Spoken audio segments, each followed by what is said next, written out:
للعالمين والعاقبة للمتقين والصلاة والسلام على سيد المرسلين أما بعد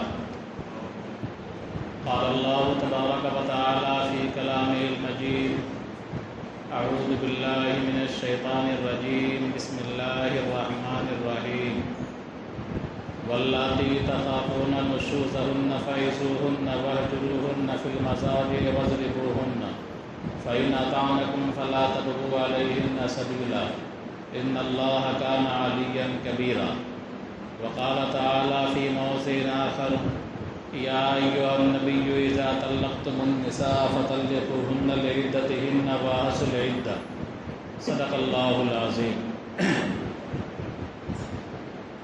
محترم بزرگوں، عزیز ساتھیوں،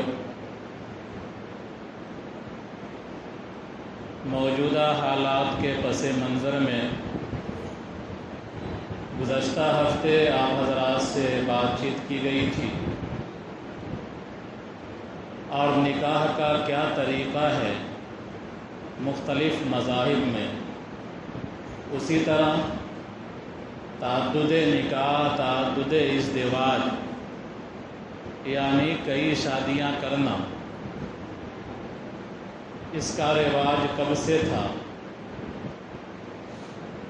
اسلام نے تعدد ازدواج کو بڑھاوا دیا ہے یا محدود کیا ہے؟ تفصیل سے بات آئی۔ مختلف مذاہب کی روشنی میں بتایا گیا کہ تعدد ازدواج پہلے ان لمیٹڈ تھا، لیکن اسلام نے اس کو ضرورت کے تحت محدود کر دیا کہ ایک انسان ایک وقت میں 4 سے زائد نکاح نہیں کر سکتا، اور اس کے لیے بڑی شرطیں رکھی کہ اگر تم کئی نکاح کرتے ہو تو تمام بیویوں کے درمیان عدل اور مساوات انتہائی ضروری ہے، حتیٰ کہ رات گزارنے میں بھی عدل ہونا چاہیے۔ ایسا نہ ہو کہ ایک بیوی کے پاس تم 2 رات گزارو، دوسری کے یہاں ایک ہی رات گزارو، ایسا نہیں کر سکتے، بلکہ سب کے ساتھ برابر سے وقت گزارنا ہوگا، سب کا نام و نفقہ خرچہ برابر دینا ہوگا، سب کے ساتھ انصاف کرنا ہوگا۔ ہاں، قلبی تعلق کسی سے زیادہ ہو سکتا ہے، اس پر کوئی داروگیر نہیں ہے۔ جس طرح انسان کے پاس 5 بیٹے ہوتے ہیں، کوئی بیٹا ایسا ہوتا ہے جس سے باپ کو بہت زیادہ محبت ہوتی ہے، لیکن انصاف کرنا ہے تمام بیٹوں کے درمیان برابری سے، کسی کے ساتھ کمی بیشی نہیں کرنی ہے۔ اسی طرح تمام بیویوں کے ساتھ عدل کا معاملہ کرنا ہے۔ البتہ قلبی تعلق کسی سے زیادہ ہو، اس پر اللہ کے یہاں کوئی گرفت نہیں ہے۔ تفصیل سے بات آئی تھی۔ نکاح اور تعدد ازدواج کے بعد معاملہ آتا ہے طلاق کا، جو UCC یونیفارم سول کوڈ ہے، اس میں نکاح کا مسئلہ بھی ہے، طلاق کا مسئلہ بھی ہے اور عدت کا مسئلہ بھی ہے۔ تو آج طلاق کو دیکھتے ہیں کہ طلاق مختلف مذاہب میں جو دنیا کے اندر رائج ہیں، ان میں طلاق کو کیا حیثیت حاصل ہے اور طلاق کا طریقہ اور رواج کیسا ہے۔ اس کے بعد پھر اسلام کا جو نظام رحمت ہے، اس کو ہم دیکھیں گے انشاءاللہ۔ میں بتایا تھا کہ آسمانی مذاہب 3 ہیں، یہودیت، عیسائیت اور اسلام، لیکن اسلام صحیح آسمانی مذہب ہے۔ اللہ تبارک و تعالیٰ نے جو علوم اتارے تھے وحی کے ذریعے، اسلام میں وہ علوم اب تک محفوظ ہیں، کوئی تبدیلی نہیں ہوئی ہے۔ لیکن دیگر مذاہب کی آسمانی کتابوں کا تو برا حال ہوا، ہزاروں سال پہلے ہی ان آسمانی کتابوں میں تحریف کر دی گئی، حتیٰ کہ عیسیٰ علیہ السلام پر اللہ نے ایک انجیل اتارا تھا، اور چند صدی بھی نہیں گزری تھی کہ انسانوں نے اس ایک انجیل کو 4 انجیل میں بدل دیا۔ نوبت یہاں تک پہنچی کہ دنیا کے اندر انجیل کے نسخے اتنے ہو گئے، جو چاہا انجیل لکھتا گیا، گڑھتا گیا اور اللہ کی طرف منسوب کرتا گیا۔ 350 کی تعداد لوگوں نے بتائی ہے، اور بعض نے 700 سے زائد لکھا ہے کہ انجیل تیار ہوئی۔ یعنی اللہ نے ایک انجیل اتارا تھا اور انسانوں نے اس ایک انجیل کے بجائے 350 یا 700 انجیل بنا لیا اس کو۔ ایک موقع آیا جب عیسائیوں کے درمیان یہ بحث تھی کہ اتنی انجیل دنیا کے اندر پائی جاتی ہے، کون سی انجیل حق پر ہے اور کون سی انجیل سچی ہے؟ تو پادریوں کی کونسل بلائی گئی، یعنی عیسائیوں کے جو علماء تھے ان کو بلایا گیا۔ 350-400 علماء جمع ہوئے عیسائیوں کے، اور پادریوں نے کہا کہ جتنی انجیلیں ہیں سب کو تہ بتہ رکھ دیا جائے۔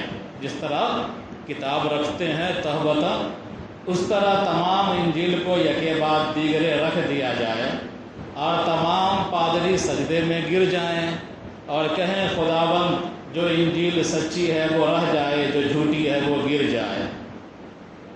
تو وہ لوگ بیان کرتے ہیں کہ سینکڑوں انجیل میں ساری انجیلیں گر گئیں، 4 انجیل بچ گئی۔ یہ تحقیق کا ان کا معیار تھا، اور ان لوگوں نے اس طرح تحقیق کر کے، اندھ وشواس والی تحقیق کر کے، ان لوگوں نے 4 انجیل کو مشہور کرایا کہ یہ آسمانی کتاب ہے۔ بہرحال تو یہودیوں نے اپنے دین میں تحریف کیا، حالانکہ وہ دین بھی سماوی دین تھا، آسمانی دین تھا۔ عیسائیوں نے بھی اپنے دین کو تحریف کیا، وہ دین بھی آسمانی تھا، سماوی تھا۔ لیکن مسلمانوں نے اپنے دین میں تحریف نہیں کیا، اس لیے کہ یہ دین قیامت تک کے لیے تھا، اور اللہ تبارک و تعالیٰ نے اس کی حفاظت کا ذمہ خود لے رکھا تھا۔ اس لیے مسلمانوں کے درمیان دین میں تحریف نہیں ہوئی، قرآن کی کسی آیت کو بدلا نہیں گیا۔ اگر کسی نے بدلنے کی کوشش بھی کی تو وہ منہ کا کھایا، کسی نے مانوی تحریف کی کوشش کی تو وہ منہ کا کھایا۔ الغرض بہرحال پہلے یہ دیکھتے ہیں کہ یہودیت کے اندر طلاق کا کیا مسئلہ ہے۔ تو یہودیت کے اندر طلاق کا مسئلہ انتہائی سنگین یہ ہے کہ مرد کو بے پناہ اختیار حاصل، اور عورت کو کچھ بھی اختیار حاصل نہیں۔ شادی کیا، مرد نے شادی کیا، نکاح کا طریقہ تو بتلا دیا گزشتہ ہفتے۔ مرد نے شادی کیا، بیاہ کر کے لایا، لانے کے بعد اگر عورت اس کے من کے مطابق نہیں ہے، خوبصورت نہیں ہے، طلاق دے سکتا ہے۔ اگر عورت بدمزاج ہے، طلاق دے سکتا ہے آسانی سے۔ اگر عورت کچھ معذور ہے، طلاق دے سکتا ہے آسانی سے۔ اگر عورت کی آنکھ ڈیر لائٹ کی ہے، طلاق دے سکتا ہے۔ آنکھ زیادہ اگڑی ہوئی ہے، طلاق دے سکتا ہے۔ منہ سے باس آ رہا ہے، طلاق دے سکتا ہے۔ بدن سے بدبو آ رہی ہے، طلاق دے سکتا ہے۔ کھانے میں نمک اور مرچی تیکھی ہو گئی، طلاق دے سکتا ہے۔ یہ جائز صورتیں تھیں، یعنی یہودیوں کے یہاں یہ جائز صورتیں تھیں کہ نمک زیادہ ہو طلاق دے دو، کوئی دقت کی بات نہیں ہے، کوئی گرفت نہیں ہے۔ لڑکی خوبصورت نہیں ہے، طلاق دے دو، کوئی گرفت نہیں ہے، نہ قانونی گرفت نہ شرعی گرفت۔ لڑکی ہرس والی ہے، لالچ والی ہے، طلاق دے دو، کوئی گرفت نہیں۔ حتیٰ کہ ان کے یہاں اگر کوئی لڑکی زیادہ کھانے والی ہے، خوراک زیادہ ہے، تو بھی طلاق دینے کا اختیار تھا۔ یہ یہودیت کی تعلیم بتاتی ہے۔ بہرحال مرد کو بے پناہ اختیار کہ جب چاہے عورت کو طلاق دے دے، کوئی پکڑ نہیں، کوئی گرفت نہیں۔ طلاق کا طریقہ یہ ہوتا تھا کہ وہ لوگ اپنے جو پیشوا ہوا کرتے تھے ان کے پاس جاتے اور جانے کے بعد ان سے کہہ دیتے کہ میں اس کو رکھنا نہیں چاہتا ہوں، بس ہو گیا۔ یا بیوی کو کہہ دیا کہ تم کو ہم رکھنا نہیں چاہتے ہیں، تم جاؤ آزاد ہو گیا۔ کوئی سماجی بندش نہیں تھی، کوئی گرفت نہیں تھی۔ تو یہودیوں کے یہاں طلاق کے اندر انتہائی غلو تھا، مرد کو بے پناہ اختیار تھا۔ لیکن ان کے یہاں بھی مسئلہ تھا کہ اگر عورت کو طلاق واقع ہو جاتی ہے، مرد طلاق دے دیتا ہے، تو 90 دن اس کو ٹھہرنا ہے، تب جا کر کے وہ دوسری جگہ شادی کر سکتی ہے، جس کو عدت کہتے ہیں۔ تو عدت کا تعلق بھی قدیم مذاہب سے ہے۔ عیسائیوں کے یہاں طلاق نام کی کوئی چیز تھی ہی نہیں، یعنی مرد نے عورت سے شادی کر لیا، تعویل شادی ہمیشہ کی ہے۔ اب بیوی جیسی بھی ہو، نباہ ہو یا نہ ہو، تم طلاق دے ہی نہیں سکتے، نہ عورت طلاق لے سکتی۔ تو عورت کو طلاق لینے کا بھی اختیار نہیں اور مرد کو طلاق دینے کا بھی اختیار نہیں۔ عیسائیت کی تعلیم یہی کہتی ہے زمانہ قدیم میں۔ لیکن جب دیکھا کہ معاشرے کے اندر بگاڑ ہو رہا ہے، لوگ شادی کر کے بھی انجانے ہیں، ہزاروں ہزار جوڑے ہیں، لاکھوں کروڑوں جوڑے ہیں، جو شادی کرنے کے بعد بھی ریلیشن شپ نہیں بنا رہے ہیں، تعلقات نہیں ہیں ان کے درمیان، تو ان کے چرچوں نے، ان کے پادریوں نے کچھ اصلاح کی اور طلاق کے سسٹم کو آسان بنایا کہ عورت پر کوئی کلیم لگا کر کے آپ عدالت چلے جائیے تو عدالت آپ کو طلاق کو ایکسیپٹ کرے گی۔ بہرحال تو جس مذہب میں، عیسائیت کے یہاں جس مذہب میں طلاق پہ ایسی بندش کہ مرد طلاق کے بارے میں سوچ بھی نہیں سکتا، عورت طلاق کے بارے میں سوچ ہی نہیں سکتی، اس مذہب کے ماننے والوں کا یہ حال ہے دنیا میں کہ بیلجیم ایک ملک ہے یورپ کا، عیسائیوں کا ملک ہے، وہاں 70% لوگ طلاق دیتے ہیں، یعنی 100 میں سے 70 آدمی بیوی کو طلاق دیتا ہے۔ امریکہ اتنا ترقی یافتہ ہے، اس کے بارے میں آتا ہے کہ ہر 6 سیکنڈ میں ایک طلاق واقع ہوتی ہے۔ حالانکہ امریکہ عیسائیوں کا سربراہ ملک ہے، عیسائیوں کا 2 گروہ ہے، جو مشرقی عیسائی ہیں اور ایک مغربی عیسائی۔ مغربی عیسائی والے کیتھولک کہلاتے ہیں اور امریکہ اسی کی سرپرستی کرتا ہے۔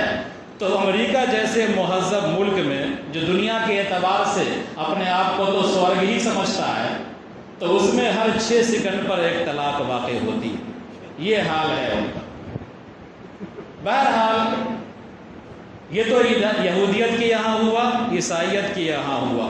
جو ہمارا ملک ہے، ہم اس ملک کے اندر رہتے ہیں، ہمارے برادران وطن کروڑوں کی تعداد میں ہیں، ان کے یہاں بھی طلاق کا تصور نہیں ہے۔ ان کا کہنا یہ ہے کہ جو شوہر ہوتا ہے وہ پرمیشور ہوتا ہے، اور جب پرمیشور ایک ہے تو شوہر بھی ایک ہی ہونا چاہیے۔ لہذا باوفا عورت وہ ہے جو شوہر کے ساتھ ہی زندگی گزارے اور شوہر کے مرنے کے بعد اس کی چتا میں لیٹ جائے اور جل کر بھسم ہو جائے، یہ سب سے وفادار خاتون ہے۔ لیکن ان تمام پرتھاؤں کو دھیرے دھیرے ختم کیا گیا، آندولن چلا، ستی وغیرہ کا رسم ختم ہوا۔ 1955 سے پہلے ان کے یہاں طلاق کا کوئی تصور نہ تھا۔ 1955 میں باضابطہ قانون بنا ملک کے پارلیمنٹ میں، جس کو ہندو کوڈ بل کہتے ہیں، اس میں طلاق کا اختیار دیا گیا مرد کو بھی اور عورت کو بھی کہ طلاق ڈیورس مانگ سکتے ہیں، وہ بھی عدالت کے ذریعے سے۔ وراثت کا حق نہیں تھا، ان کو وراثت کا حق دیا گیا، لڑکیوں کو۔ کچھ اصلاحات ہوئی۔ بہرحال تو ان کے دھرم گرنتھوں کے اندر، ان کی مذہبی کتابوں کے اندر طلاق کا کوئی اختیار نہیں ہے۔ یہی وجہ ہے کہ پرانے زمانے سے لے کر آج تک ان کے یہاں داسیوں کی تعداد کروڑوں میں رہی ہے، آج بھی کروڑوں میں۔ مختلف مندروں کے اندر ایسی عورتیں ہیں سینکڑوں کی تعداد میں، مختلف آشرموں میں ایسی عورتیں ہیں ہزاروں کی تعداد میں، جو اپنے شوہر سے، اپنے خاندان سے علیحدہ ہیں اور پجاریوں کی بھیڑ چرتی ہوئی آ رہی تھی اور آج بھی پجاریوں کی بھیڑ چر رہی ہیں۔ تو ان سب کے یہاں طلاق کا یہ تصور، اسلام نے انسانی فطرت کا خیال کرتے ہوئے، چونکہ ہمارا دین دین فطرت ہے، تو ہمارا دین فطرت ہے، انسان کی فطرت کا خیال کرتے ہوئے انسان کی اس ضرورت شدیدہ کا بھی خیال کیا ہے اور طلاق کا آپشن رکھا ہے کہ اگر نباہ کی کوئی صورت نہ ہو، میاں بیوی کے درمیان نباہ کی کوئی شکل نہ نکل سکے، تو انسان احسن طریقے سے طلاق دے۔ میں نے جو آیت پڑھی ہے اس آیت کے اندر یہی کہا گیا ہے کہ واللاتی تخافون نشوزہن فعظوہن واہجروہن فی المضاجع واضربوہن فإن أطعنکم فلا تبغوا علیہن سبیلا ان اللہ کان علیا کبیرا۔ انسان بڑے ارمان سے شادی کرتا ہے، بیاہ کرتا ہے، کبھی ایسا ہوتا ہے کہ عورت بدمزاج ہو جاتی ہے اور بدمزاجی کی نوبت بڑھتے بڑھتے یہاں تک پہنچ جاتی ہے، اس کی بدمزاجی بڑھتے بڑھتے یہاں تک پہنچ جاتی ہے کہ نباہ کی شکل مشکل ہونے لگتی ہے۔ ایسے موقع پر انسان کی فطرت کا خیال کرتے ہوئے اللہ تبارک و تعالیٰ نے ارشاد فرمایا کہ واللاتی تخافون نشوزہن، کہ اگر تم کو خدشہ ہے عورتوں کی نافرمانی کا، تم جھیل رہے ہو، برداشت نہیں کر پا رہے ہو، فعظوہن، ان کو تم سمجھاؤ، پہلے ٹھیک سے آسان طریقے سے تم سمجھاؤ، راہ راست پر لانے کی کوشش نہ کرو، زیادہ سختی نہ دکھاؤ۔ واہجروہن فی المضاجع، اگر بات مان لے تو ٹھیک ہے، اگر بات نہیں مانے تو اپنے بستر کو الگ کر دو۔ روم الگ نہیں کرنا ہے، بھاگ کے کلکتہ بمبئی نہیں جانا ہے، بلکہ اپنے بستر کو الگ کر لینا ہے، تاکہ اگر اس کو سمجھ ہوگی اور ہوش میں ہوگی، عقل ہوگی تھوڑی سی بھی، تو اس کو ناراضگی پر محمول کر کے وہ شوہر کو منانے کی کوشش کرے گی۔ اس سے بھی اگر بات نہیں بنتی ہے تو تم اس کو ہلکی سرزنش کر سکتے ہو، اس طرح کہ اس کے بدن پر کوئی نشان نہ اکھڑے۔ وَاضْرِبُوهُنَّ، اگر اس سے ہی بات نہ بنے تو اللہ تبارک و تعالیٰ نے حکم ہے کہ دیا ہے کہ گھر کے جو ذمہ دار افراد ہیں وہ بیٹھیں اور معاملے کو حل کرنے کی کوشش کریں۔ اگر اس سے ہی بات نہ بنے تو سنجیدہ افراد بیٹھیں اور معاملے کو حل کرنے کی کوشش کریں۔ اگر یہ تمام صورتیں فیل ہو جاتی ہیں، ناکام ہو جاتی ہیں، تو اللہ تبارک و تعالیٰ نے اختیار دیا ہے مردوں کو طلاق دینے کا کہ تم احسن طریقے سے طلاق دے دو۔ احسن طریقہ یہ ہے کہ پاکی کا زمانہ شروع ہو، ناپاکی کا زمانہ ختم ہو جائے، تو پاکی کے زمانے میں تم ایک طلاق دے کر کے تم اس کو چھوڑ دو۔ عدت گزر جائے گی، عدت گزر جانے کے بعد وہ بائنہ ہو جائے گی، جدا ہو جائے گی تم سے، اس کو دوسری جگہ شادی کرنے کا اختیار ہو جائے گا۔ سال دو سال کے بعد اگر خدا نخواستہ شادی نہیں کر پائی، پچھتاوا آیا، افسوس ہوا، پہلے شوہر کے پاس لوٹنا چاہتی ہے، تو جائے گی مولانا سے درخواست کرے گی، نکاح پڑھا دیا جائے گا اور میاں بیوی ہو جائیں گے۔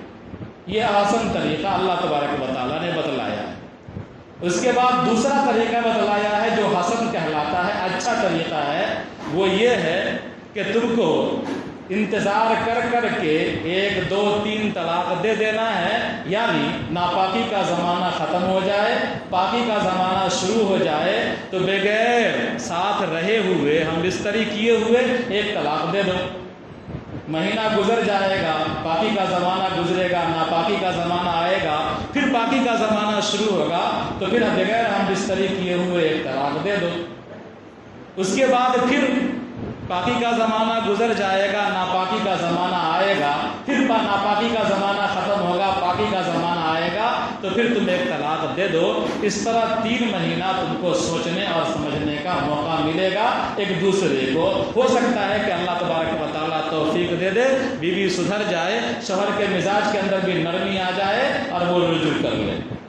اس میں نہ نکاح کی ضرورت پڑے گی اور نہ حلالہ وغیرہ کی ضرورت پڑے گی۔ بہرحال اللہ تبارک و تعالیٰ نے انسان کی اس ضرورت شدیدہ کا خیال کرتے ہوئے یہ طریقہ بتلایا اور قرآن کریم میں واضح انداز میں بتلا دیا گیا۔